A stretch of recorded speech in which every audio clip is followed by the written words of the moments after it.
Assalamualaikum warahmatullahi wabarakatuh. Perkenalkan, nama saya Dr. Sadaya Kalsar dari Prodi Desain Komunikasi Visual.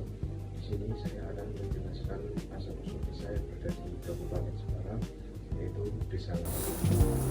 Pada zaman Kerajaan Jenggala, hiduplah seorang ulama yang bernama Kiai Mawardi. Menurut Alkisah, beliau ini adalah keturunan Raja Natas Angin dari wilayah Cilacap. Maka, tak heran bahwa Kiai Mawardi ini selain dianugerahi kecerdasan dan kepandaian serta ilmu yang banyak, juga dianugerahi wajah nan rupawan. Ketika itu di Kerajaan Jenggala yang dipimpin oleh Sri Ratu Ayu Kalinyamat menginginkan beberapa selir laki-laki, dan diantaranya yang terpilih adalah Kiai Mawardi. Tentu saja, sebagai seorang ulama yang sudah menyandang predikat kiai, hal tersebut adalah suatu kejadian yang melanggar norma-norma agama. Sehingga ketika suatu hari sang punggawa kerajaan menjemput beliau, maka beliau sangat geram, marah sekali. Namun sebagai seorang kiai, kemarahan beliau tidak nampak di raut wajah beliau. Namun beliau hanya menolaknya dengan tegas ajakan tersebut. Melihat gelagat yang demikian, para punggawa dengan ciri khasnya yang arogan itu, mereka mengajak akan paksa atau dengan kekerasan sekalipun. Jika memang kiai tidak mau ikut serta ke keraton, maka terjadilah perdebatan sengit kala itu antara para punggawa dan kiai.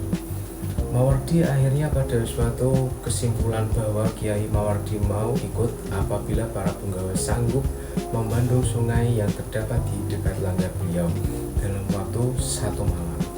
Maka dengan sombongnya punggawa menyanggupinya. Alkisah, terjadi persepakatan pembendungan sungai yang terletak di dekat langgar beliau itu. Saat matahari mulai terbenam, para punggawa sudah mulai bekerja dan batas airnya adalah fajar menyingsing.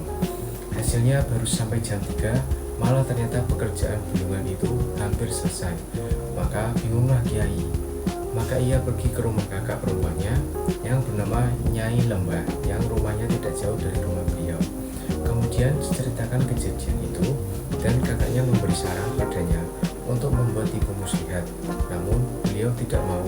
Tapi Nyai Lembah memberi pengertian pada beliau. Dengan banyak pertimbangan beliau menyetujuinya, dan saran itu segera dilaksanakan.